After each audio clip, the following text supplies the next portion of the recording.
ከጥቂት ዓመታት በፊት ነው። አንድ 10ኛ ክፍል ተማሪዎች የተሳተፉበት የጠቅላላ ዕውቀት ውድድር ላይ በልዩ ተጋባዥነት ታድሜያለሁ። ከላስ ጭራሽ ፉክክርና ትንቅንቅ በኋላ ተወዳዳሪዎቹ የመጨረሻው የመለያ ጥያቄ ላይ ደርሰዋል። ይህን ጥያቄ የመለሰ እርሱ የውድድሩ አሸናፊ ይሆናል። እናም የመጨረሻው ጥያቄ እንዲህ ተነበበ። የመጨረሻ ጥያቄ ነው። ልብ ብለህ አድምጥ። ለመሆኑ ፔኒሲሊን የተባለውን መድኃኒት የሠራው ማን ነው?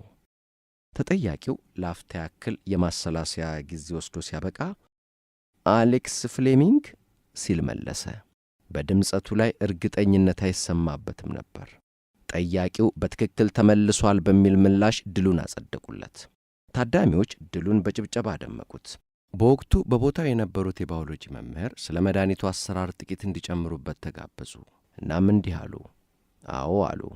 ናው በርግጥ አሌክሳንደር ፍሌሚንግ የተሰኘ በ1928 ዓ.ም በሚሰራበት ላቦራቶሪ ውስጥ በአጋጣሚ ባገኛት የፔኒሲሊን ሻጋታ ወይም ፈንገስ በመነሳት ያቺኑ ፈንገስ ወይም ሻጋታ ላይ ምርምሩን በማድረግ ፔኒሲሊን የተባለውንና በአሁኑ ወቅት በየመድኃኒት ቤቱ በስፋት የምንገለገልበትን መድኃኒት ሠራ አሉ። በርግጥ ይህ ፔኒሲሊንን አሌክሳንደር ፍሌሚንግ ሠራው የሚለው ምላሽ የአብዛኞቹ ስለ ጉዳዩ በገረፍ ገረፍ ንባብና በሰሚ የሚያውቁ ሰዎች ምላሽ ይመስለኛል።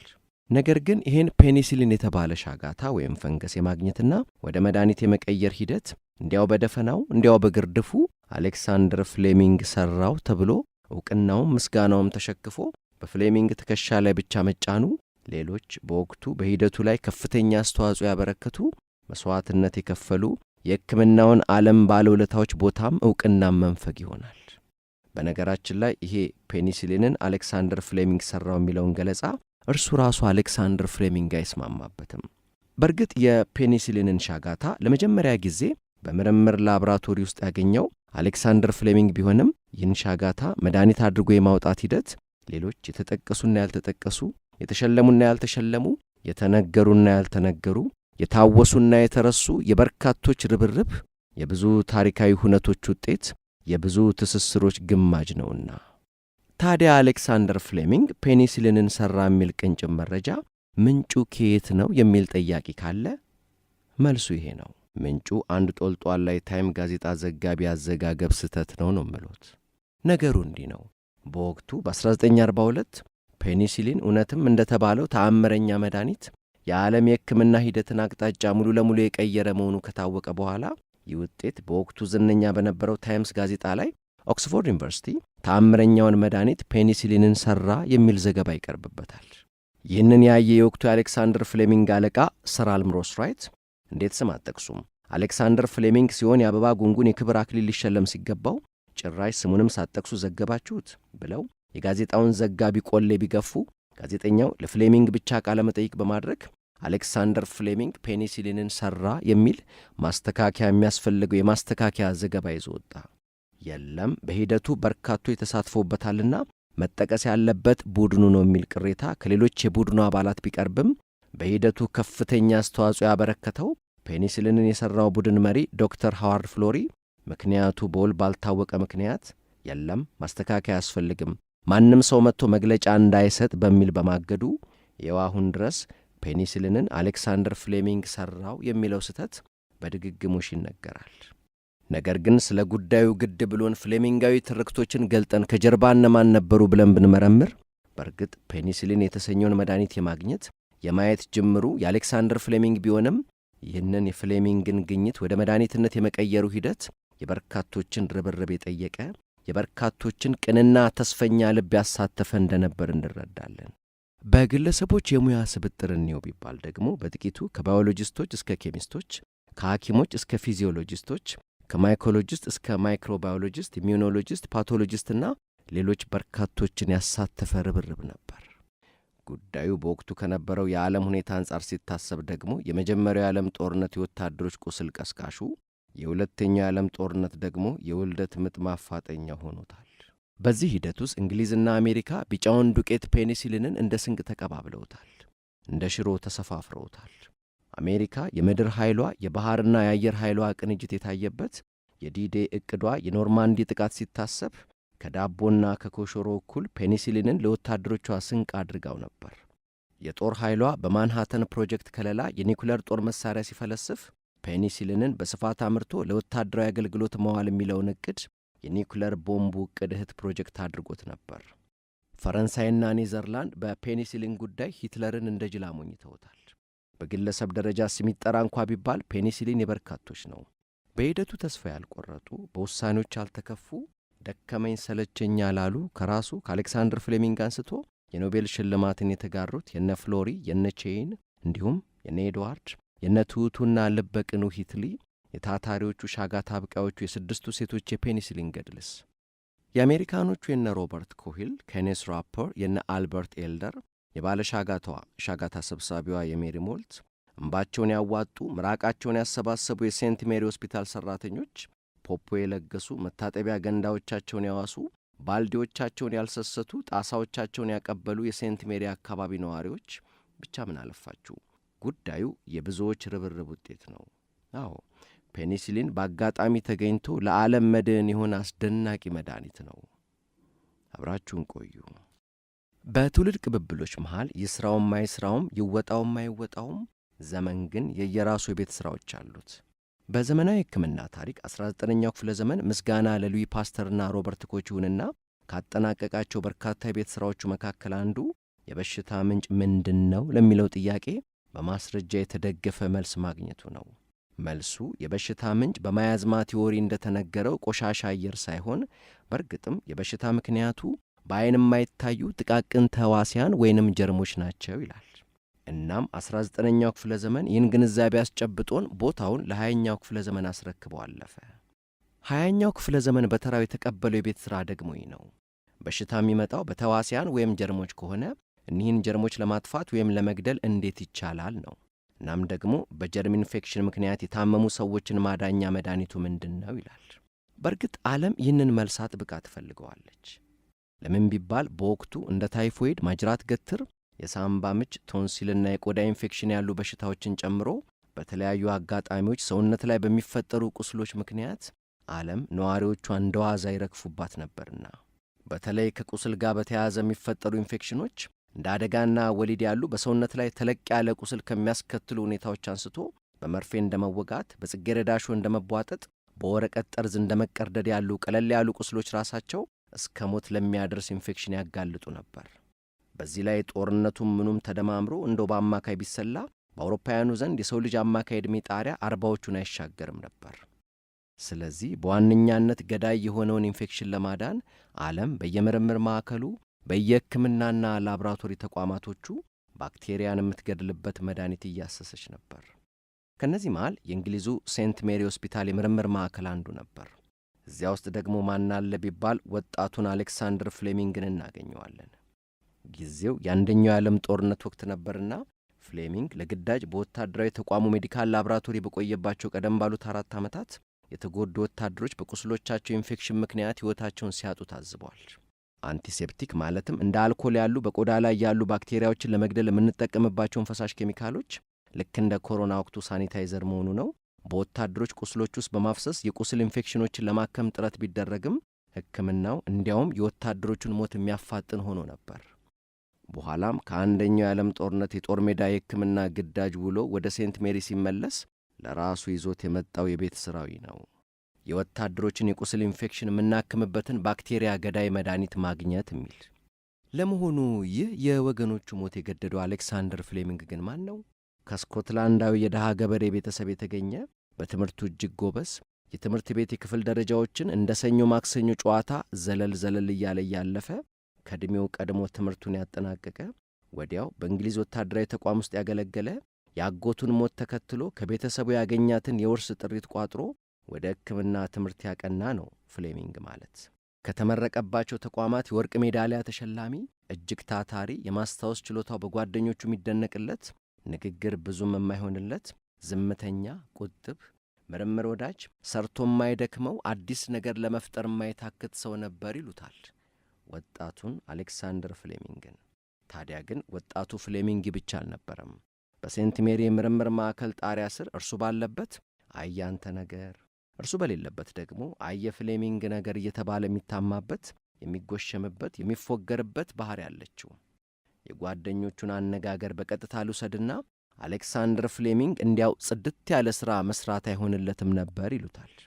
በሚሠራበት ላቦራቶሪ ውስጥ ሥራ ካጠናቀቁ በኋላ የሠሩበትን አካባቢ መጠራረግ፣ የከፈቱትን መከዳደን፣ የማይፈልጉትን ሰባስቦ መጣል ከሙያው ስነ ምግባር አንጻር የሚጠበቅ አብዛኛዎቹ ባልደረባዎቹ የሚፈጽሙት የሥራው አንድ ክፍል ሲሆን አሌክሳንደር ፍሌሚንግ ግን ይህ የማጸዳዳቱ ነገር አይሆንለትም ነበር። የተከፋፈቱ ፔትሪ ዲሾች ሳይከደኑ፣ የደፋፋቸው ሳይታፈሱ፣ ጥቅም ላይ ውለው የበቃቸው ፔትሪ ዲሾች ሳይጣሉ ይሰነብታሉ። በዚህም ምክንያት የእርሱ የምርምር ጠረጴዛ መጣል በነበረባቸው ነገር ግን በከረሙ የምርምር ሳህኖች ሁሌም የተጨናነቀ ነበር። እንዲያው በአጠቃላይ ለቃሉ አጠቃቀም ብጽዕት ነፍሱን ይቅርታ ልጠይቃትና እነርሱም ኬርለስ ይሉታልና እንዲያው ፍሌሚንግ ዝርክርክ ብጤ ነበር። ይህን ሁኔታ የሥራ ባልደረባው በኋላም የቅርብ ጓደኛውና በልጁ ዶክተር ቪግ ኤሊሰን በ1974 በታተመው አሊስተር ሜዲካል ጆርናል በተሰኘው ጋዜጣ ላይ እንዲህ ሲል ጽፏል። ፍሌሚንግ በሥራ አካባቢው ጽድት ያለ ተመራማሪ አልነበረም። በዚህም ምክንያት አላግባብ በሚፈጠር መነካካት ወይም ኮንታሚኔሽን በእርሱ የባክቴሪያ ማብቂያ ፔትሪ ዲሾች ላይ ያልተለመዱና ያልተጠበቁ የባክቴሪያ ዝርያዎች ይበቅሉበት ነበር ብሏል። አያይዞም ስለ ጽዳት ጉዳይ ራሱ ፍሌሚንግ የዶክተር ኤሊሰንን የጽዳት አጠባበቅ ካየ በኋላ ኧረ አንተም እኮ ታበዛዋለህ እያለ ጭራሽ ይፎግረው እንደነበርም ጠቅሷል። የፍሌሚንግ አካባቢ አለመጽዳት መጨረሻው ለበጎ እንደሆነ በታዘበበት ወቅትም እንዲህ ብሏል። አሌክሳንደር ፍሌሚንግ እኔ እንደጠበቅኩት ንጹሕና ጽዱ ቢሆን ኖሮ እኚህ ሁለቱ የሕክምናው ዓለም ታላላቅ ግኝቶችን ምናልባትም አያገኛቸውም ነበር ብሏል። እንግዲህ በዶክተር አሊሰን አገላለጽ ሁለቱ ግኝቶች ያላቸው የመጀመሪያው ሰውነታችን በተፈጥሮ የራሱ የበሽታ መከላከል ሥርዓት አለው የሚለውን ሐሳብ ማረጋገጫ የሚሆን በኋላም በእርሱ አጠራር ላይሶኢንዛይም ብሎ የጠራው ፕሮቲንን ያገኘበት ሲሆን ሁለተኛው ደግሞ ፔኒሲሊንን ያገኘበት መንገድ ነው። እንግዲህ ይታያችሁ እንደ ዶክተር አሊሰንም ሆነ መላው ዓለም እንደሚስማማበት እኚህ ሁለቱ ታላላቅ ግኝቶች የተገኙት ከተለመደው የወጣ ወይም ትክክለኛ ከሚባለው የአሰራር መላ በተቃራኒ በመሰራቱ ነበር። እናም እኛም ከዚህ እውነት ሌላ እምነት እንምዘዝ ቢባል ለካንስ የልክነት ተቃራኒው ሁሌም ስህተት አይደለም። አንዳንዴ የልክነት ተቃራኒው ሌላ የተሻለ ልክነት የሚሆንበት ጊዜ አለና ለማለት እንገደዳለን። ለመሆኑ አሌክሳንደር ፍሌሚንግ ከልክነት በተቃርኖ መንገድ ተጉዞ እንዴት የተሻለ ልክነትን መዘዘ? ጉዳዩ እንዲህ ነው። ወቅቱ 1921 እናም በአንድ ጉንፋን አሞራት እንዲሆነ አሌክሳንደር ፍሌሚንግ እዚያው የሴንት ሜሪ የምርምር ማዕከል ውስጥ አቀርቅሮ በሥራ ላይ ነው። በእርግጥ አፍንጫው አሸንዳ እስኪመስል የሚያናፍለውና የሚያዝረበርበው ጉንፋን በሥራው ከመገኘት ባያደናቅፈውም በየመሃሉ መሐረብ እያወጡ እንፍ ማለቱ ሌላ ሥራ ያደረገበት ይመስላል። እንዲያም ሆኖ ግን ፍሌሚንግ ባክቴሪያ በሚያበቅልበት ፔትሪ ዲሽ ላይ እንዳቀረቀረ ነው። መድኃኒት ፍለጋ መቼም አንዴ ጓደኞቹ ሁሉ አንተማ ጽድት ያለ ሥራ መሥራት አይሆንልህም ብለውት የለ። ለዚህ ምስክር ትሆን ይመስል ካፍንጫው ቁልቁል የተንደረደረች የንፍጥ ዘለላ ባክቴሪያ በሚያበቅልበት ፔትሪ ዲሽ ላይ ጠብ አለች። በእርግጥ አንዳንዶች ንፍጢቱ ያረፈችው በድንገት ሳይሆን እርሱ ራሱ ሆን ብሎ የገዛ ንፍጡ ላይ ለመመራመር ጠብ አድርጓት ነው ይላሉ። እኛ ግን አብዛኞቹ በሚስማሙበት እንስማማና ንፍጢቱ በድንገት ጠብ አለች እንበል። ታዲያ እርሱ ጽድት ያለ ነገራችሁን ወዲያ ተውልኝ ብሎ የለ? ምናልባት ሌሎች ቢሆኑ አይ ተበላሸ፣ ተነካካ፣ ኮንታሚኔሽን ብለው ወደ ቆሻሻ ማስወገጃ ሊወረውሩት የሚችሉትን ይህን የንፍጥ ጠብታ ያረፈበትን ፔትሪ ዲሽ እርሱ ግን ሌሎች መደበኛ ሥራ ከሚሠራባቸው ፔትሪ ዲሾች መደድ አስቀመጣት። ከጥቂት ቀናት በኋላ ፔትሪ ዲሿን ቢመለከት ተአምር የመሰለ ነገር አየ። እንዲህ ሆነ። ያ ንፍጡ ጠብ ያለበት የፔትሪ ዲሽ ክፍል በ1 ሴንቲሜትር ሬዲየስ ምንም አይነት ባክቴሪያ ሳይበቅልበት ቀረ። ከ1 ሴንቲሜትር ሬዲየስ ውጪ ባለው ቦታ ላይ ባክቴሪያዎች በቅለዋል። ባክቴሪያ መግደያ መድኃኒት ፍለጋ ተደፍቶ ለሚውለው ፍሌሚንግ ይህ ግኝት አንደምታው በቀላሉ የሚተነተን አይሆንም። በንፍጡ ዙሪያ ባክቴሪያ አልበቀለም ማለት ንፍጡ ውስጥ ባክቴሪያን መግደል የሚችል ኬሚካል አለ ማለት ነው። እንግዲህ የግኝቱ ከሰመረ ንፍጥን አድቦልብሎ ባክቴሪያ ገዳይ አንቲባዮቲክስ መስራት የሚል የሥራ ዘርፍ ሁሉ ሊፈጠር ይችላል። ከዚያ በፊት ግን ፍሌሚንግ ሊያጣራ የሚገባው አንድ ጉዳይ አለ። ለመሆኑ ከንፍጥ ውስጥ የተገኘው ባክቴሪያ ገዳይ ኬሚካል የትኞቹን ባክቴሪያዎች ይሆን የሚገለው? መጀመሪያ እንደ ማጅራት ገትርና የሳምባ ምች የመሳሰሉ በሽታዎችን የሚያመጣው ስቴፕቶኮከስ የተሰኘው ባክቴሪያ ላይ ሞከረው። ከንፍጥ የተገኘው ኬሚካል እነዚህን ባክቴሪያዎች አይገድላቸውም። ቀጥሎ የቁስል ኢንፌክሽን በሚያመጣው ባክቴሪያ ላይ ሞከረ። ይህንንም ባክቴሪያ አይገድለውም። ጨብጥ በሚያመጡት ተዋሲያን ላይ ሞከረ። አልሆነም። በመጨረሻም ንፍጥ ውስጥ ያለው ገዳይ ኬሚካል በጣም ውስን ባክቴሪያዎችን ብቻ እንደሚገድልና ዋና ዋናዎቹ በሽታ አምጪዎች ላይ ያለው ገዳይነት እምብዛም እንደሆነ ተረዳ። ፍሌሚንግ ታዲያ ይከሸፈ ብሎ አልተወውም። ከደም ጀምሮ በሰውነት ውስጥ የሚገኙ ፈሳሾችን ሁሉ እየቀዳ ባክቴሪያ የመግደል አቅማቸውን ፈተሸ። በተለይ በእምባ ላይ ያደረገው ተጋድሎ አፍን የሚያስከፍት አይነት ነበር። እንዲህ አደረገ። ያው እንደ ልማዱ እምባን በባክቴሪያ ማብቂያው ላይ ጠብ አድርጎ ቢሞክር እንደ ንፍጥ ሁሉ እምባ ባረፈበት ቦታ ላይ ባክቴሪያዎች ሳይበቅሉ ቀሩ። እንዲያውም እምባ የተሻለ የመግደል አቅም እንዳለውም ተረጋገጠ። ስለዚህ ሌሎች በርከት ያሉ ምርምሮችን በርከት ባሉ ባክቴሪያዎች ላይ መስራት ነበረበትና እርሱም የሥራ ባልደረቦቹም ቀን ከሌት ስቅስቅ ብለው እያለቀሱ እምባዎቻቸውን አጠራቅመው ምርምሮቻቸውን ቀጠሉ። በእርግጥ ምርምሩ ጥሩ ውጤት ነበረው። ነገር ግን እምባ ሊበቃቸው አልቻለም። ስለዚህ በዙሪያቸው የሚገኙ የሴንት ሜሪ ሆስፒታል ባልደረቦቻቸውን እምባ በማዋጣት እንዲተባበሩ ጠየቁ። ሁሉም ያቅሙን ለገሰ። ጥሩ የምርምር ሂደት። ነገር ግን አሁንም የእምባ አቅርቦት ከፍላጎት ጋር አልተመጣጠነም። ተሳታፊዎች ሎሚና ሽንኩርት እየተጠቀሙ እምባቸውን ያረግፉት ያዙ። ነገር ግን አሁንም በቂ እምባ አልተገኘም። እናም በመጨረሻ ሥራውን በክፍያ አደረጉት። በደንብ አልቅሶ እምባ ላቀበለ በቀን 3 ሳንቲም ይከፈለዋል ተባለ። ወሬውን የሰማ ነዋሪ ሴንት ሜሪ ሆስፒታል የምርምር ማዕከል ሽንኩርትና ሎሚውን ይዞ በመገኘት ስቅስቅ ብሎ እያለቀሰ እምባውን በ3 ሳንቲም እየሸጠ ይገባ ነበር። ከዚህ ሁሉ ጥረት በኋላ ከእምባ የሚገኘው ባክቴሪያ ገዳይ ኬሚካል ከባዶቹንና በሽታ አምጪ ባክቴሪያዎችን መግደል ላይ ያለው ሚና የተጠበቀውን ያክል እንዳልሆነ ፍሌሚንግ ተረዳ። እናም ምራቅን ጨምሮ ከሴት ልጅ ኦቫሪ እጢ የወጣ ፈሳሽ፣ ኧረ እንደውም የገዛ የወንድ ዘር ፈሳሾቻቸውን ሳይቀር ለምርምር ሞከሩ። አብዛኞቹ የሰውነት ፈሳሾች በተወሰነ ደረጃ ባክቴሪያን ለመከላከል የሚጠቅም ፕሮቲን፣ በእርሱ አጠራር ላይሶኤንዛይም እንዳላቸው ደረሰበት። ይህ ግኝት ሰውነት በተፈጥሮ በሽታን የመከላከል አቅም አለው ለሚለው መረዳት ፈርቀዳጅ ሆኖ ነበር። ነገር ግን አሌክሳንደር ፍሌሚንግ ከጅምሮ የተነሳበት ባክቴሪያ ገዳይ መድኃኒትን የማግኘት ሕልም ገና እውን አልሆነምና ምርምሩን ቀጠለ። በመስከረም 1928 ባክቴሪያ ገዳይ መድኃኒት ለማግኘትና ወታደሮችን ለመርዳት ብሎ አስቀድሞ ከምርምር ክፍሉ የከተመው ፍሌሚንግ አሁንም ሙከራው ላይ ነው። መስከረም በጠባ በሦስተኛው ቀን ለ2 ሳምንት የበዓል ረፍት ቤተሰቦቹ ጋር ለመሄድ አቅዷል። ነገር ግን ከመሄዱ በፊት አንድ ሊሠራ ያሰባት ሥራ ነበረችው። ይህም ከአንድ ቁስለኛ ታካሚ ላይ የመግል ናሙና በማንሳት ባክቴሪያ ማብቂያው ፔትሪ ዲሽ ላይ መዝራት። ከዚያም ዛሬ ላይ የዘራው ባክቴሪያ ከረፍት ሲመለስ በቅሎ ይጠብቀዋል። ታዲያን ቀንም በጓደኞቹ ግድ የለሽ የሚባለው ሰውየው አሌክሳንደር እንደ ልማዱ የሠራበትን ፔትሪ ዲሽ ሳያጸዳ ባክቴሪያ የዘራባቸውን ፔትሪ ዲሾች በወጉ ሳይከድን ቀደም ብሎ አገልግሎት ላይ የዋሉትንም ሳያስወግድ ኧረ እንዲያውም የክፍሉን መስኮት እንኳ ሳይዘጋ ወደ ረፍቱ ሄደ። መስከረም 29 1928ን አሌክሳንደር ፍሌሚንግ እንዲያስታውሰዋል። ያን ዕለት ጠዋት ከእንቅልፌ ስነቃ ዓለምን በዚህ መጠን የሚቀይር ግኝት አገኛለሁ የሚል ዕቅድም ግምትም አልነበረኝም። ነገር ግን ይመስለኛል አሁን ላይ የተፈጠረው እርሱ ነው ብሏል። በእርግጥም ፍሌሚንግ እውነቱን ነው። ከ2 ሳምንት ረፍት መልስ ወደ ላቦራቶሪው በተመለሰበት ወቅት በላቦራቶሪው ውስጥ የገጠመው ጉዳይ የዓለምን የሕክምና ታሪክ በትልቁ የቀየረ ነበር። የሆነው እንዲህ ነበር። ፍሌሚንግ ለረፍት ከመሄዱ በፊት ክፍቷን ትቷት የሄደው ፔትሪ ዲሽ ላይ በመስኮት በና የገባች አንዲት ብናኝ አርፋበት ነበር። የሚገርመው ማረፉ አይደለም። ምን ነው ብናኝስ አይደለች? የትስ ብታርፍ ሊባል ይችላል። ይልቅ ብናኟ ባረፈችበት ቦታና በዙሪያዋ ያ ከቁስል በማንሳት የዘራው ባክቴሪያ አልበቀለም ነበር። ይህን አለመብቀል አልበቀለም ነበር ብለን እንደዋዛ የምናልፈው አይሆንም። ብናኟ ያረፈችበት ቦታ መግል አምጪ ባክቴሪያዎች አልበቀሉም ማለት ብናኟ መግል አምጪ ባክቴሪያዎችን የመግደል አሊያም እንዳይራቡ የመከልከል አቅም ነበራት ማለት ነው። እና ታዲያ አሌክሳንደር ፍሌሚንግስ ቢሆን ምን ፍለጋ በየላቦራቶሪ ጠረጴዛው ላይ ተደፍቶ አለ? የስኬቱ አንድ እርምጃ ይህ ነው።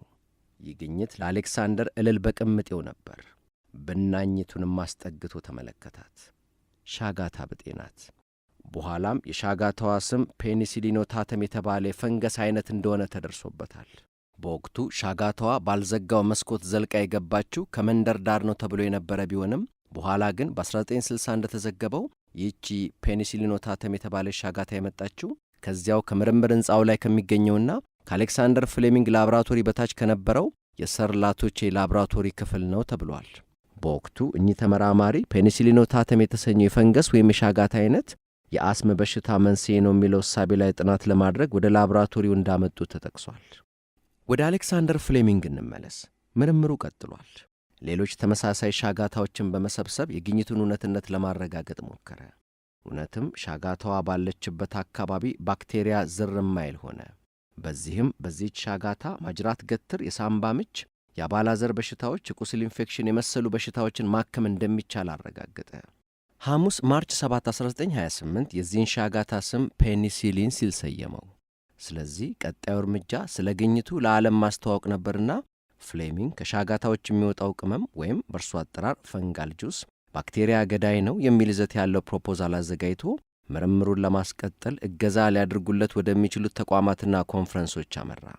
በተለይ በዚያው ዓመት ፌብሩዋሪ 13 1929 በተካሄደው ናሽናል ኢንስቲትዩት ፎር ሜዲካል ሪሰርችስ ባዘጋጀው ኮንፈረንስ ላይ ግኝቱን አቀረበ። በወቅቱ የኮንፈረንሱ ሰብሳቢን ጨምሮ ሌሎች ተሳታፊዎች ጭራሽ ሳይገባቸው ከንግግሩ አንዳችም ረብ ያለው ነገር ሳናገኝ ከመድረክ ወረደ ሲሉ ተናግረዋል። ፍሌሚንግ ይህን ግኝቱን በዚያው ዓመት በብሪቲሽ ጆርናል ኦፍ ኤክስፐሪመንታል ፓቶሎጂ ላይ ያሳትሞትም ነበር። ነገር ግን ግኝቱ እውነትነት ያለው ስላልመሰላቸው ማንም ሰው ጆሮ ሳይሰጠው ቀረ። ከዚያም ከ6 ዓመታት በኋላ በለንደን በተካሄደው ዓለም አቀፍ የማይክሮባዮሎጂ ኮንፈረንስ ላይ ተገኝቶ ስለ ግኝቱ ቢያብራራም በጉዳዩ ላይ አስተያየት የሰጠ፣ ጥያቄ የጠየቀም፣ የተቸም፣ ያሞገሰም፣ ክፉ ደግም ያነሳ ሳይኖር እንዲያው በዝምታ አለፉት። ያው በማይሆን ጉዳይ ላይ መለፍለፉ ጉንጭ ማልፋት ነው በሚል አቋም ይመስላል። በዚህ ሁኔታ ተስፋ ያልቆረጠው አሌክሳንደር ፍሌሚንግ ግኝቱን ለበርካቶች ሊያስረዳ ሞከረ። ባክቴሪያን በሻጋታዎች መግደል ይቻላል አለ። ይህንንም ሰርቶ አሳየ። ጥቂቶች አመኑት። ነገር ግን ግኝቱን ተከትሎ ወደ ቀጣይ እርምጃ ለመሄድ ችግር አለ። በእርግጥ ሻጋታ ወይም ፈንገሱ ባክቴሪያን የመግደል አቅም ቢኖረውም ይህ ገዳይ መድኃኒት የሚሆነው ሙሉ ሻጋታው ሳይሆን ከሻጋታው ተጣርታ የምትወጣዋ ቅንጣት የምታክል የሻጋታው ክፍል ነበረች። ቀሪው የሻጋታ ክፍል እንዲያውም የሻጋታ ድፍድፍ በመሆን ጭራሽ አለርጂና ሌሎች ጉዳቶችን በሰው ላይ ሊያመጣ ይችላል። ስለዚህ የፍሌሚንግን ግኝት ወደ መድኃኒትነት ቀይሮ ለመጠቀም ከሻጋታ ውስጥ መድኃኒቷን ብቻ ነጥሎ የማውጣት ጥበብ ይጠይቃል። ይህ የሂደቱ ቀጣይ ቤት ሥራ ነበር። በወቅቱ ዘመን ያፈራቸውን የተለያዩ ቴክኖሎጂዎች በመጠቀም ከሻጋታ ውስጥ መድኃኒት የምትሆነውን ቢጫ ዱቄት ለማውጣት ፍሌሚንግና ባልደረቦቹ እጅጉን ጣሩ። ነገር ግን ሰውን ለማከም የሚበቃ ያክል መጠን ማግኘት አልሆነላቸውም ነበር። እንዲያውም ሃሮልድ ዌስተርዊክ የተሰኘ ፍሌሚንግ አለቃ ቃል በቃል ኧረ እንዲያውም ጉዳዩ የሚሆን አይነት አይደለም ብሎ ጽፎ ነበር። ለግኝቱ ያልሳሳው ፍሌሚንግ ሌሎች አገራት የሚገኙ ተመራማሪዎችን እስቲ ሻጋታ ማጣራት የሚቻልበት መንገድ ካለ ውስጡ መድኃኒት አለና ማጣሪያ ፈልጉለት ሲል ያገኘውን የፔኒሲሊን ዝርያ ልኮላቸው እንደነበርም ተጠቅሷል። ማጣሪያ ያገኘው ባይ አልተገኘም እንጂ። ከዚህ ሁሉ ሙከራና ጥረቶች አለመሳካት በኋላ የፔኒሲሊን ጉዳይ መድኃኒት ውስጥ ተገኝቶ ነበር፣ ግና ምን ያደርጋል ማጣራቱ አልተቻለም እንጂ ከሚል ቁጭት ጋር ለቀጣዮቹ 10 ዓመታት አንዱ ጥግ ተወርውሮ ከረመ። መስከረም 1939 ሁለተኛው የዓለም ጦርነት ፈንድቷል። እንግሊዝን የናዚ ጀርመን ጦር ጥፊና እርግጫ እያንገላታት ነው። ሂትለር ከዛሬ ነገ ለንደንን ይቆጣጠር ይሆን የሚለው ስጋት ነዋሪዎቿን እጅጉን አስጨንቆ ይዟል። በዚያ ላይ ቁስለኛ ወታደሮች በጣም ቀላል በሚባሉ ቁስሎች ሳይቀር በኢንፌክሽን ምክንያት እየረገፉ ነው። ለሀገሩ በሙያው የበኩሉን ለማገዝ የሚረባረበው በየመስኩ እንግሊዝን አቤት ምን ልታዘዝ እያለ ነው። ምን እንርዳ ምን እናግዝ ብለው ከተገኙትም መሃል የኦክስፎርድ ዩኒቨርሲቲዎቹ ተመራማሪዎች ጓደኛሞቹ ዶክተር ፍሎሪና ዶክተር ቼን ይገኙበታል።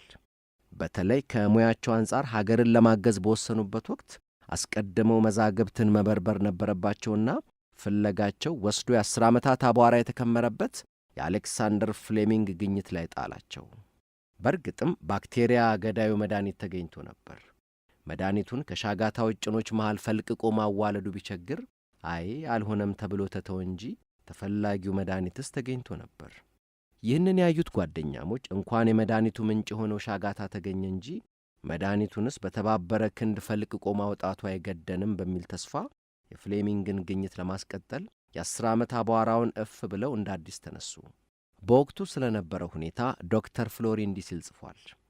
የአሌክሳንደር ፍሌሚንግን ግኝት ካየም በኋላ ስልኩን ፈልገን ደወልንለትና ወደ ኦክስፎርድ እንዲመጣ ጠየቅ ነው። እርሱም ፍቃደኛ ነበረና መጣ። በእርግጥ ሞቶ ይሆን የሚል ስጋት ስለነበረኝ ድምፁን ስሰማ በጣም ነበር የተደሰትኩት ብሏል። በወቅቱ ምርምሩ በተሳካ ሁኔታ እንዲካሄድ በማቀድ ኦክስፎርድ ዩኒቨርሲቲ ኮሚቴ እንዲቋቋም ወስኖ ነበርና ከተለያዩ የሳይንስ ክፍሎች የተውጣጡ አባላት ያሉበት ኮሚቴ ተቋቋመ።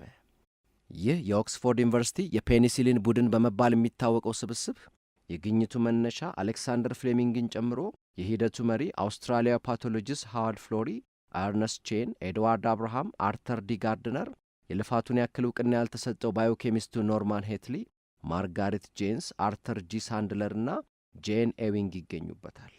በእነዚህ ሰዎች የተዋቀረው ቡድን ምርምሩን በጀመረ በጥቂት ጊዜ ውስጥ ፔኒሲሊን የተባለው ሻጋታ በተለይ በሞቃታማ ቦታ የተሻለና በብዛት መብቀል እንደሚችል እናም ደግሞ ከመሬት ይልቅ በተለያዩ መገልገያ ዕቃዎች ላይ ሲበቅል የተሻለ ውጤት እንደሚያስገኝ ተገነዘበ።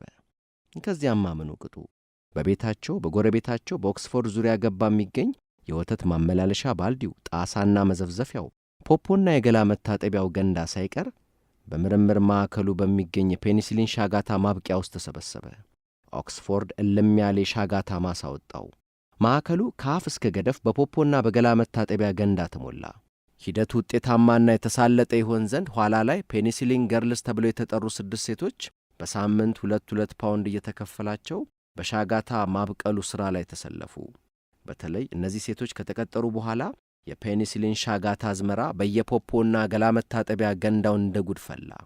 ታዲያ ፈንገሱ ወይም ሻጋታው ከበቀለ በኋላ ቀጣይ ሥራ የሚሆነው መድኃኒቱን ከሻጋታ ውስጥ አጣርቶ የማውጣቱ ሥራ ነው።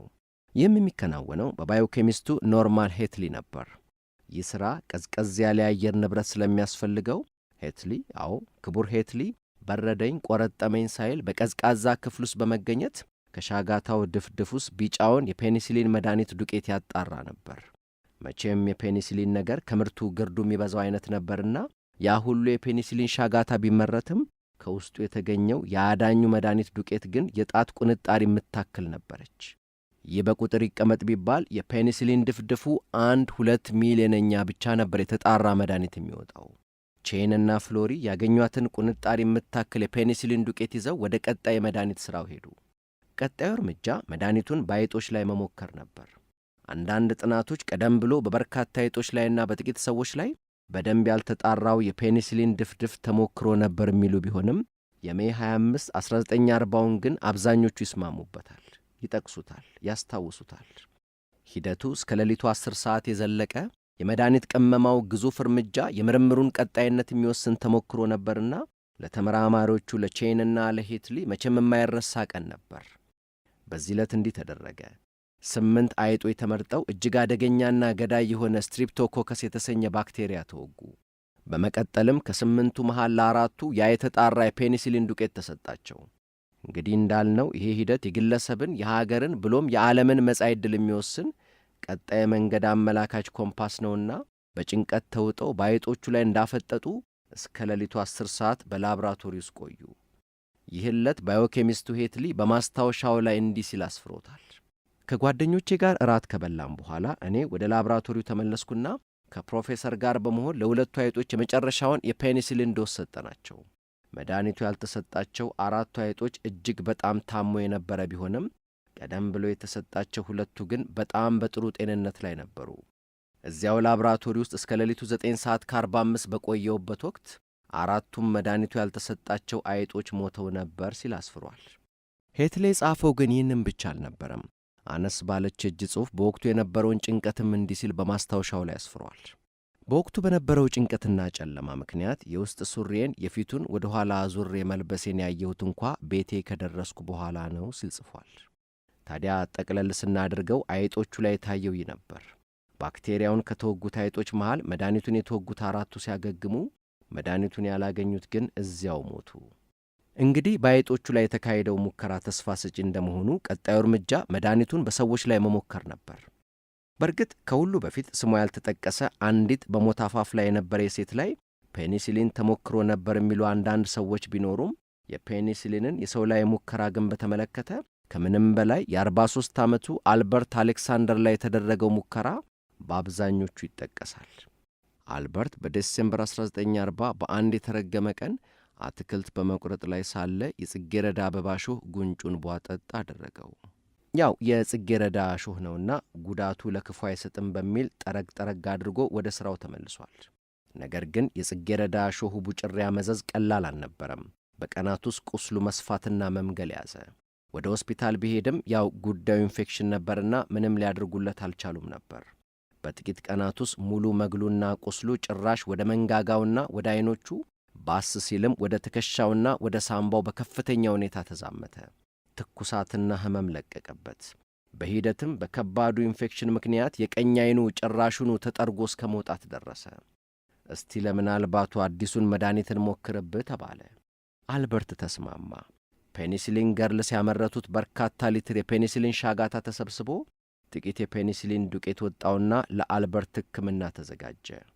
ቀን 1 ፌብሩዋሪ 12 1941 200 ዩኒት የፔኒሲሊን መድኃኒት ለአልበርት በደም ስሩ ተሰጠው። ይህን ተከትሎ በ24 ሰዓታት ውስጥ የአልበርት አሌክሳንደር ትኩሳት በረደ። የምግብ ፍላጎቱ ተመለሰ። የጤናው ሁኔታ ተሻሻለ። ሕክምናው ቀጠለ። በሁለተኛው በሦስተኛውና በአራተኛው ቀን መድኃኒቱን ወሰደ። አልበርት በሚገርም ሁኔታ እጅግ እየተሻለውና እያገገመ መጣ። ነገር ግን በሐኪሞቹ ጓዳ ስጋት ተፈጥሯል። በእነዚህ 4 ቀናት ሙከራ መድኃኒቱ ተገባዷል። ምናልባትም ነገ ለ5ኛ ቀን የሚወስደውን ካገኘ በኋላ መድኃኒቱ ሙሉ በሙሉ ያልቃል። በመድኃኒቱ የአሌክሳንደር ጤና መመለስ አስደሳቹ የሙከራው ክፍል ቢሆንም ከዚያ ሁሉ ልፋት በኋላ የተገኘው የፔኒሲሊን መጠን ከ5 ቀናት ስንቅ በላይ ያለመሆኑ አሳዛኝ ነበር። በ5ኛው ቀን አልበርት አሌክሳንደር የመጨረሻዋን የፔኒሲሊን መድኃኒት ተወጋ። ጤናው ደስ በሚል ሁኔታ ተሻሻለ። እንግዲህ ከዚህ በኋላ ያለው ቀጣዩ ሂደት አሌክሳንደርን ዝም ብሎ ማየት ይሆናል። ከዚያ በፊት ግን እነ ፍሎሪ አንዲት ነገር መሞከር ፈልገዋል። ቀደም ሲል በነበረው ሙከራቸው ወይም ምርምራቸው ፔኒሲሊን በሽንት በኩል ከሰውነት እንደሚወገድ ደርሰውበታል። እንደውም ሰውነት ውስጥ ከገባው መድኃኒት በሽንት በኩል የሚወጣው እስከ 70% ያክል የማከም አቅም አለው የሚል መደምደሚያ ላይም ደርሰው ነበር። ስለዚህ በአልበርት ጉዳይ ላይ እጅ ከመስጠታቸው በፊት አንድ ሙከራ ለማድረግ ወስነዋል። ፔኒሲሊኑን ከሽንት ውስጥ አጣርቶ አውጥቶ መልሶ መውጋት። ሐኪሞቹ በርግጥም አደረጉት። ከሽንት የተጣራውን መድኃኒት ለአልበርት ሰጡት። 6ኛ 7ኛ ቀን እያለ ቢቀጥልም ብዙም አላዛለቃቸውም። ጊዜ በገፋ ቁጥር የአልበርት ጤና ሁኔታ እያሽቆለቆለ መጣ። የቁስሉም ምርቅዝ አገረሸ። በእጃቸው ያለው መድኃኒት ተሟጧል። ከሽንት ያገኙትም ብዙም አላሻገራቸውምና መዳኑ እያጓጓቸው የፔኒሲሊንን መድኃኒትነት ቆሞ ለመመስከር የሚበቃበትን ቀን እየናፈቁ የ43 ዓመቱ ጎልማሳ አልበርት አሌክሳንደር መድኃኒቱ ካለቀ ከጥቂት ቀናት በኋላ ሕይወቱ አለፈ። ተመራማሪዎቹ ከዚህ ሁነት 2 መደምደሚያዎች ላይ ደርሰው ነበር። አንደኛው የፔኒሲሊን ዱቄት በሰው ልጅ ላይ ይሠራል። ሁለተኛው በቂ የፔኒሲሊን ዱቄት ምርት ለማግኘት የተሻለ የማራቢያና ንጹሕ መድኃኒትን ከድፍድፉ የመለያ ዘዴ መፈለግ አለበት። ይህን ችግር ለመፍታት ተጨማሪ የምርምር ፕሮጀክቶችን ቀርጸው ቢያቀርቡም ጦርነቱ እንግሊዝ ላይ ባደረሰው ጫና ምክንያት ሀገሪቱ ሁሉ ነገር ወደ ጦር ግንባር አይነት አቋም ላይ ነበረችና ለምርምሩ ጆሮ ሰጥቶ በገንዘብ የሚደጉማቸው አካል አላገኙም። ያውም በዚያን ወቅት ጀርመን ካሁናውን ለንደን ትገባ ይሆን የሚል ስጋት አይሎ ስለነበር የሚስጥራዊ ፔኒሲሊን ሻጋታ በድንገት ከእጃቸው እንዳያመልጥ በመስጋት ድንገት ብንወጣ እንኳ በደረስንበት ምርምራችንን እናስቀጥል ዘንድ በሚል እሳቤ የፔኒሲሊን ሻጋታዎቹን በጋዋኖቻቸው፣ በልብሶቻቸው፣ በኪሶቻቸው ላይ ይለውሱት ነበር። በርግጥም ጀርመን በወቅቱ እንግሊዝ ላይ በርትታባት ነበርና ቼልሲ የሚገኘው የራሱ የአሌክሳንደር ፍሌሚንግ መኖሪያ ቤት በቦምብ ድብደባ በመመታቱ አሌክሳንደር ፍሌሚንግ ራሱ በወዳጁ በዶክተር ኤሊሰን መኖሪያ ቤት ውስጥ በጊዜያዊነት መኖር ጀምሮ ነበር። የኦክስፎርድ ዩኒቨርሲቲው የፔኒሲሊን ቡድን ፔኒሲሊን በበርካታ ባክቴሪያዎች ምክንያት ለሚመጣ ኢንፌክሽን በሽታ ፍቱን መድኃኒት እንደሆነ ቢያረጋግጥም የምርት ሂደቱን በማሻሻል በርካታ የፔኒሲሊን ዱቄት ለማምረት አሁን ላይ ሀገሪቱ ካለችበት የጦርነት ጫና ምክንያት የሚቻል እንዳልሆነ ገብቶታል። በሕልሙ ላይ ተስፋ ያልቆረጠው ፍሎሪ ግን ሌላ የመፍትሄ ሐሳብ ይዞ መጥቶ ነበር። እንዲህ ይላል። በጉዳዩ ላይ ለምን የወዳጅ አገራትን እርዳታ አንጠይቅም? በርግጥም በወቅቱ አሜሪካ ወደ ጦርነቱ አልገባችም ነበርና ሀብቷም ኃይሏም ገና በጦርነቱ ዳፋ ስላልተፈተነ የገዛ ጥያቄውን ወደ አሜሪካ ዞረ። በጊዜው እንዲላሉ የምርምር ሥራዎች የገንዘብ ድጋፍ ያደርግ ለነበረው ለሮክፌለር ፋውንዴሽን ጥያቄውን አቀረበ። የፋውንዴሽኑ ሥራ አስኪያጅ የፍሎሪን ጥያቄ አምኖበት ኖሮ ስለ ሁኔታው በአካል በመገናኘት እንዲያስረዳው ጋበዘው። በዚህም ምክንያት ፍሎሪ ሄትሊን አስከትሎ በወርሃ ጁላይ 1941 ወደ ኒውዮርክ ተጓዘ። ጉዟቸው ፍሬያማ ነበር። ፍሎሪና የሮክፌለር ፋውንዴሽን በመጨረሻ እንዲህ የሚል ስምምነት ላይ ደረሱ። እንግሊዛውያኑ ተመራማሪዎች ትክክለኛውን የፔኒሲሊን ሻጋታ ማቅረብና የፔኒሲሊኑን የማጣሪያ ዘዴ ለአሜሪካውያኑ ያሳያሉ። አሜሪካውያኑ ደግሞ በተራቸው ጉዳዩ ከተሳካና በርካታ የፔኒሲሊን መድኃኒት የሚሆን ዱቄት ማምረት በቻሉ ጊዜ 1 ኪሎ ቢጫውን የፔኒሲሊን ዱቄት ሰፍረው ለእንግሊዛውያኑ ይከፍላሉ።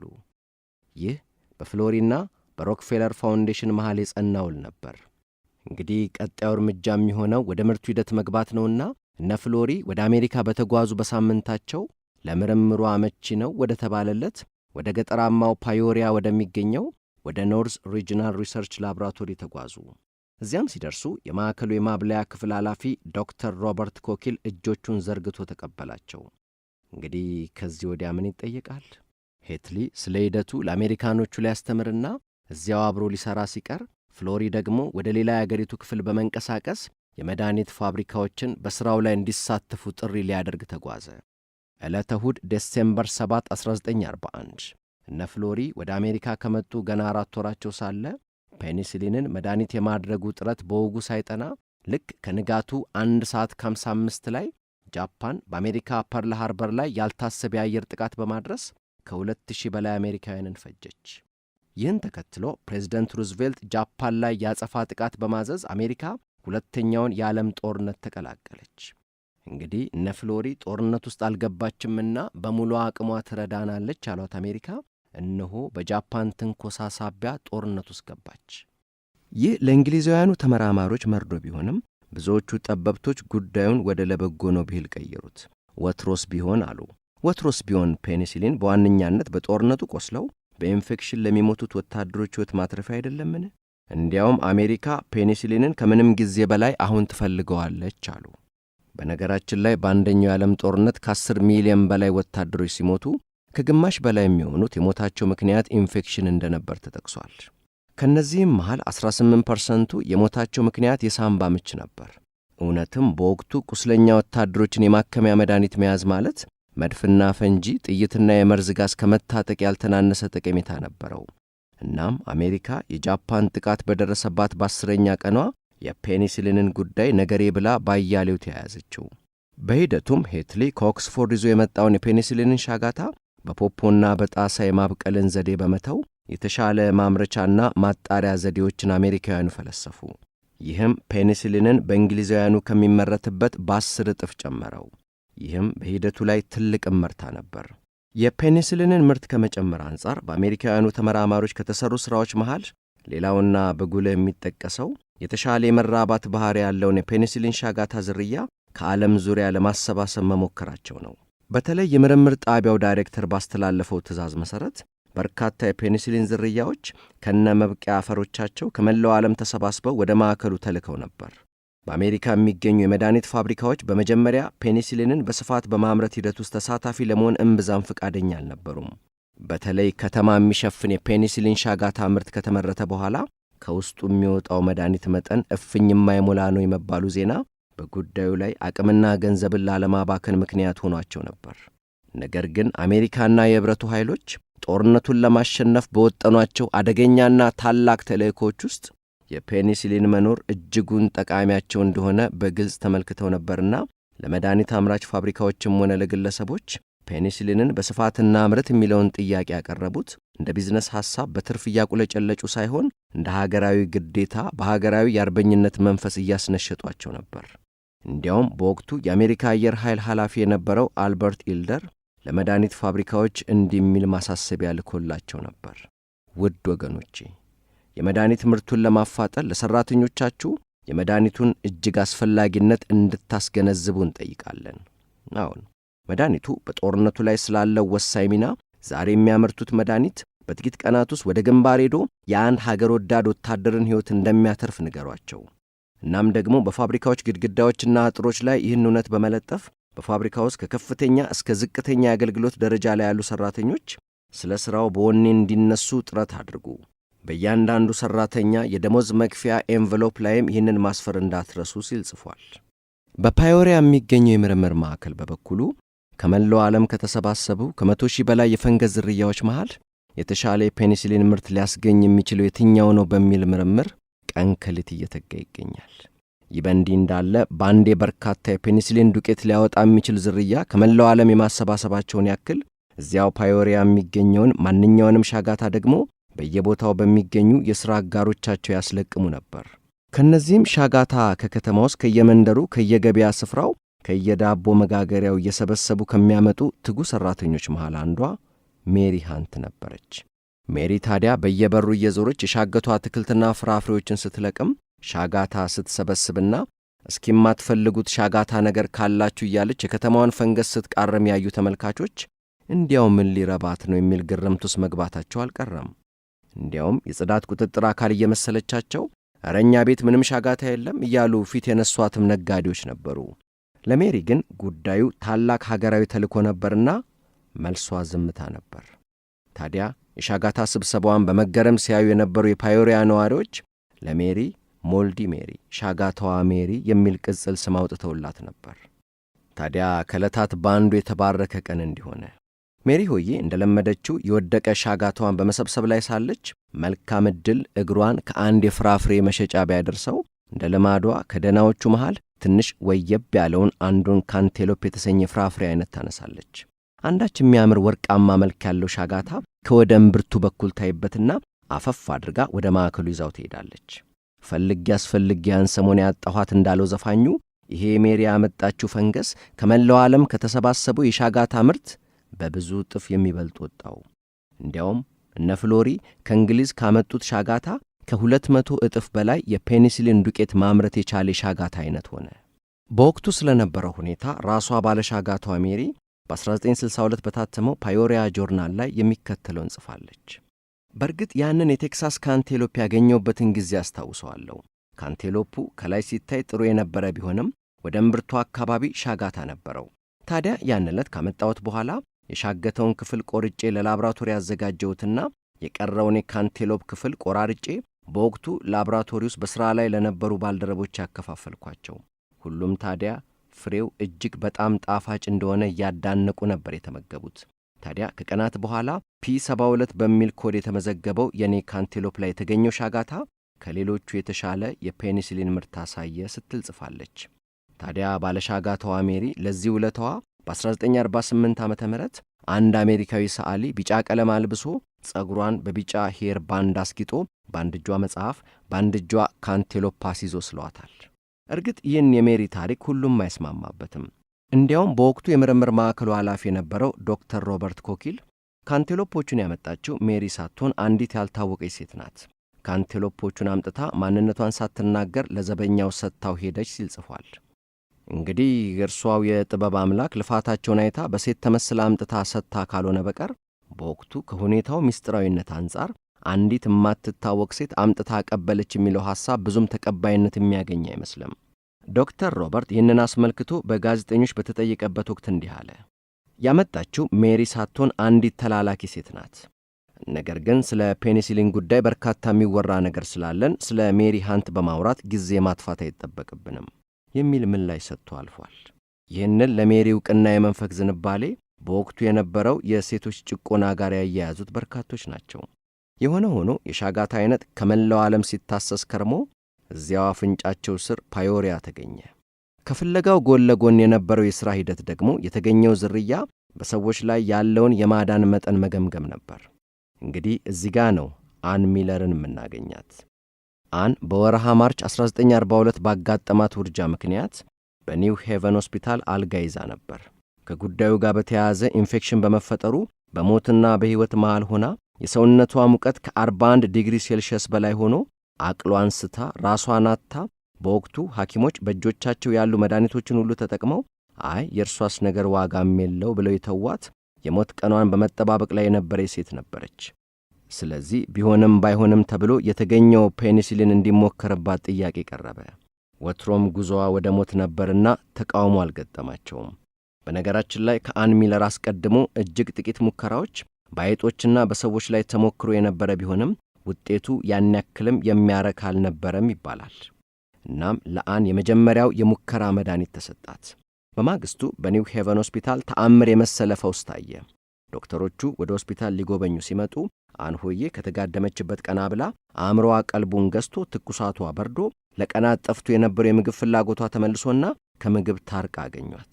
እንግዲህ በሐኪሞቹና በተመራማሪዎቹ ዘንድ ሊፈጠር የሚችለውን ደስታና ፈንጠዝያ ያስቡት። ለተከታታይ ቀናት በተሰጧት የፔኒሲሊን መድኃኒቶች ሙሉ ለሙሉ ድና ከሞት ተርፋ ልክ በዓመቷ ኦግደን ሚለር የተባለ ሰው አግብታ 3 ወንድ ልጆች፣ 6 የልጅ ልጆች፣ 7 የልጅ ልጅ ልጆች አፍርታ በ90 ዓመቷ ከዚህ ዓለም በሞት ተለየች። ከዚህ በመቀጠል ፔኒሲሊን በስፋት መመረት ጀመረ። አሜሪካ ያሰበችውን አግኝታለች። ለእንግሊዝ የገባቸውን የ1 ኪሎ ስፍር የፔኒሲሊን ዱቄት አትመልስ እንጂ ለወታደሮቿ የሚሆናትን ያክል እያመረተች ነው። በነገራችን ላይ አሜሪካ ለፍሎሪ በወቅቱ የገባችውን የ1 ኪሎ ፔኒሲሊን ዱቄት የመለሰችው ከ1 ዓመት ቆይታ በኋላ ነበር። የፔኒሲሊንን ጉዳይ ሂሮሽማና ናጋሳኪን ካደባየችበት የአቶሚክ ቦምብ ስሪት እህት እንዳደረገችው ሁሉ የኖርማንዲው የዲ-ዴይ ጥቃት ላይ እንዲሳተፉ ከ73,000 በላይ ወታደሮቿን ወደ ስፍራው ስትልክ ፔኒሲሊንን የደህንነት ተገኗ አድርጋው ወታደሮቿን በሚሊዮን ከሚቆጠር የፔኒሲሊን ዶዝ ጋር እንደማዝመቷ በውጤቱም ተጠቃሚ ነበረች። ከመጀመሪያው የዓለም ጦርነት አንጻር ሲታይ በኢንፌክሽን ምክንያት የሞቱ ወታደሮች ቁጥር እጅጉን ቀንሶ ነበር። በጊዜው በጦርነቱ ላይ የፔኒሲሊንን ሚና አስመልክቶ ከጻፉት መሃል በሳይንስ ኤንድ ሂስትሪ ኢንስቲትዩት በታተመ ጋዜጣ ላይ ሰፈረው እንዲህ ይላል። በእርግጥ በሁለተኛው የዓለም ጦርነት ወቅት ለኅብረቱ ኃይሎች ድል ምክንያቱ ራዳርና አቶሚክ ቦምብ እንደሆነ እናስብ ይሆናል። ነገር ግን ፔኒሲሊን የነበረው ተጽዕኖ ከምንም በላይ ወሳኝ ነበር። ወታደሮቹ ፔኒሲሊን አለላችሁ ተብለው ተበረታተዋል። እነርሱም ፔኒሲሊን ሆይ እናመሰግናለን፣ በአንቺ ምክንያት ተርፈን ወደ ቤታችን የምንመለስ ነን ሲሉ ተሰምተዋል። በነገራችን ላይ ከአሜሪካና እንግሊዝ ባለፈ ሌሎች አገራትስ ፔኒሲሊንን በተመለከተ የነበራቸው እውነታ ምንና ምን ነበር የሚል ሐሳብ ይዘን ጥቂት ብንፈትሽ በ1928 አሌክሳንደር ፍሌሚንግ ሻጋታውን እንዳገኘና ከውስጡ መድኃኒቱን አውጥቶ በስፋት የማምረት ሂደቱ በቸገረው ወቅት በዓለም ዙሪያ ለሚገኙ ሳይንቲስቶች እስቲ እናንተ ሞክሩት ሲል መላኩን ጠቅሰናል። ታዲያ ናዚ ጀርመን በጦርነት ወቅት የአሌክሳንደር ፍሌሚንግን ሻጋታ ካልሰጣችሁኝ ስትል በጦር የበላይነት ይዛቸው የነበሩትን አገራት ጠይቃ አስፈራርታም ነበር ይባላል። ይህ ዕጣ ከደረሰባቸው አገራት አንዷ ፈረንሳይ ስትሆን ፈረንሳይ ከፍሌሚንግ የተላከልኝ ዝርያ ያለሽ ስትባል ነገሩ በእጇ ቢኖርም አዎ አለ ብላ መድኃኒቱን ለጀርመን ብትሰጥ የሚመጣውን አደጋ በመፍራት የለም እንዳትል ደግሞ የናዚን ጡጫ ፍራቻ እንግዲህ እኔ ጋ ያለው ይህ ነው እስቲ ሞክረው ስትል የተሳሳተ የፔኒሲሊን ሻጋታ ያለውን የሻጋታ ዝርያ ሰጥታት ነበር። በአየርላንድም በኩል የተፈጠረው ተመሳሳይ ታሪክ ነው። ለጀርመን ትክክል ያለውን የሻጋታ ዝርያ ሲልኩላት በወቅቱ ከናዚ የቦምብ ጥቃት ተርፋ በነበረችው ዴልት ከተማ ከምድር በታች በመመሸግ በትክክለኛው የፍሌሚንግ የሻጋታ ዝርያ ፔኒሲሊን ለማምረት እየታተሩ ነበር። ታዲያ በወቅቱ አየርላንድ በናዚ ጀርመን ቁጥጥር ስር እንደመሆኗ በማዕከሉ ይሰራ የነበረው ምስጢራዊ ምርምር ምን እንደሆነ በጀርመን ጠባቂዎች እንዳይታወቅባቸው ሁሌ ከሰዓት ጂን ወዳዱን ጀርመናዊ ወታደር እስኪሰክር እያጠጡ እንቅልፍ ያስወስዱትና እነርሱ ግን ስራቸውን ያቀላጥፉ ነበር ተብሏል።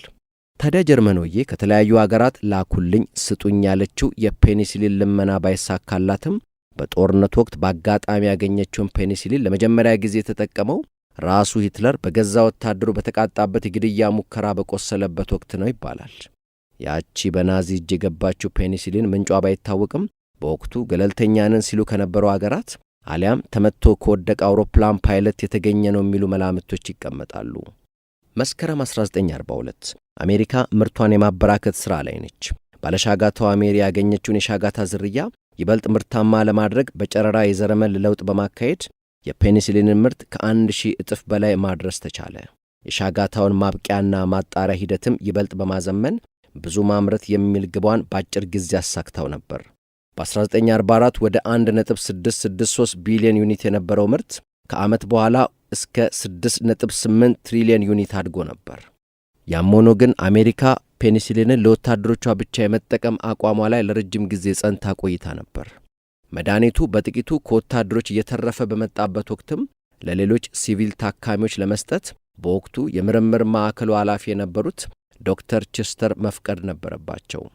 የመድኃኒቱ ፍቱንነት በታወቀበት ወቅትም በርካታ ሕመምተኞችና ቤተሰቦቻቸው ፔኒሲሊን ልመና የዶክተሩን ደጅ ቢጠኑም እርሳቸው ግን የተለየ መመዘኛ በማዘጋጀት መመዘኛውን ላሟሉ ታካሚዎች ብቻ እንዲሰጥ አድርግ ነበር ሲሉ ጽፈዋል። በኋላም በመጋቢት 1945 ከመጠን በላይ ፔኒሲሊን ያከማቸችው አሜሪካ በየቦታው በሚገኙ የመድኃኒት መደብሮች በሐኪም ትዕዛዝ መሠረት እንዲሸጥ ፈቀደች። እንግሊዝም በዓመቱ ይህንኑ እርምጃ ተከተለች። በነገራችን ላይ ሻጋታ ባክቴሪያን የመግደል አቅም እንዳለው ከአሌክሳንደር ፍሌሚንግ በፊት በነበሩ የተወሰኑ ተመራማሪዎች ዘንድ ይታወቅ እንደነበር ኋላ ላይ የወጡ መረጃዎች አመላክተዋል። ከአንድም 2-3 ተመራማሪዎች ጉዳዩን አስመልክተው የምርምር ወረቀት ቢያሳትሙም ለጉዳዩ ትኩረት ሰጥቶ መድኃኒቱን አጣርቶ ለማውጣት የለፋ ለመኖሩ ግን መረጃ የለም። ጥልቅ ምርምሩንና ከጀርባ ያለውን ሳይንሳዊ ትንታኔ በወጉ አይፍቱት እንጂ ጥንታዊ ግብፃውያን ቁስል ላይ ሻጋታ በማስቀመጥ ቁስልን ማከም አንዱ የሕክምና ዘዴያቸው እንደነበር መዛግብት ያሳያሉ። የአውስትራሊያ ቀደምት ሕዝቦችም ቁስልን በሻጋታ ማከሙን ለሺዎች ዓመታት የሚያውቁት እንደሆነ ተዘግቧል። ብቻ ቀደምቶችን ላለመካድ ያክል ጠቀስን እንጂ መነሻው ከየትም በማንም ቢሆን በመጨረሻ የድህነት ኢንፌክሽን ውስብስብ ትብታብ ውሉ ከአሌክሳንደር ፍሌሚንግ መዳፍ ተገኝቷል። ይህን ውለታ በከንቱ ያልተወችው ዓለም ለባለ ውለታዎቿ የተለያዩ ሽልማቶችን ያበረከተች፣ ውዳሴዎችን የቸረችና ዕውቅናና ሙገሳን የሰጠች ሲሆን ከእነዚህም መሃል የ1945ቱ የሕክምና የኖቤል ሽልማት ለአሌክሳንደር ፍሌሚንግ፣ ለፍሎሪና ቼን በጋራ አበርክታላቸዋለች። በነገራችን ላይ በዚህ የኖቤል ሽልማት ውስጥ ፔኒሲሊንን የማጣራት ሥራው ላይ ጉልህ ድርሻ የነበረው ሄትሊ ያለመካተቱ የሄትሊ ቤተሰቦችን ጨምሮ በበርካቶች ዘንድ ቅሬታ በመፍጠሩ ለዚሁ ካሳ ይሆን ዘንዳ ታስቦ በሚመስል ሁኔታ ኦክስፎርድ ዩኒቨርሲቲ በ800 ዓመት ታሪኩ አድርጎ በማያውቁ መልኩ ለመጀመሪያ ጊዜ ከሕክምና ዘርፍ ውጪ ላለው ለሄትሊ የሕክምና የክብር ዶክትሬት ሸልሟል። ከዚህም በተጨማሪ በተለይ አሌክሳንደር ፍሌሚንግ በሌሎች እጅግ በርካታ መታወሻዎች ተዘክሯል። በሌላ በኩል ደግሞ ቀደም ብሎ እንደተጠቀሰው ይህ ለፍሌሚንግ የተሰጠው ዕውቅናና ውዳሴ እጅግ የተጋነነ ነው ሲሉ የሚሞግቱም በርካቶች ናቸው። በዚህ ጉዳይ ላይ የሄትሊ ባለቤትና ሴት ልጅ በተደጋጋሚ ቅሬታቸውን ያሰሙ ሲሆን በተለይም ባለቤቱ አሌክሳንደር ፍሌሚንግ በየቦታው የሄደ ማውራትና በየሚዲያው ገለጻ መስጠት ስለሚወድ እንጂ የባሌ አበርክቶ ከሱ የሚተናነስ አይደለም፣ እንዲያውም ፍሌሚንግ ፔኒሲሊንን ሠራ የሚለውን ንግግር ስሰማ አንጀቴ ነው የሚያረው ትላለች። ብቻ ግራም ነፈሰ ቀኝ ጥበብ በአሌክሳንደር ፍሌሚንግ ስህተት ውስጥ አጮልቃ ልክነትን ብታይ አስማተኛው ጥይት ፔኒሲሊን ሊገኝልን በቃ። ልፋቱና ጥረቱ ቀደም ብለን ያየነው ነው። ትውልድ ለፍቶበት ተረባርቦበት ፔኒሲሊን እውን ሆነ። ነገር ግን በዚህ ሁሉ ልፋት የተገኘውን ፈውስ ቀጣዩ ትውልድ በወጉ መያዝ አልሆነለትምና አሁን ፔኒሲሊንን ብሎም ሌሎች ባክቴሪያ ገዳይ መድኃኒቶችን የተላመዱ ባክቴሪያዎች የሕክምናውን ዓለም ትልቅ ስጋት ውስጥ ጥለውታል። ጸረ ባክቴሪያ መድኃኒቶችን የተላመዱ ባክቴሪያዎች እጅጉን ተበራክተዋል። አንቲባዮቲክሱ ወይም ጸረ ባክቴሪያው መድኃኒት አላድም ብሏቸው በየሆስፒታሉ ለተራዘመ ቆይታና ወጪ የሚዳረጉ ብሎም ሕይወታቸውን የሚያጡ ታካሚዎች የትየለሌ ናቸው። ለዚህ ምክንያቱ ደግሞ ሐኪሙም ታካሚውም ናቸው። ያለ አግባብ መድኃኒቶችን በማዘዝ ሐኪሙ ሲወቀስ፣ መድኃኒቶችን ያለ ሐኪም ትእዛዝ በመውሰድ እንዲሁም በሐኪም የታዘዘውን መድኃኒት በትእዛዙ መሠረት ባለመውሰድ ታካሚዎች ይወቀሳሉ።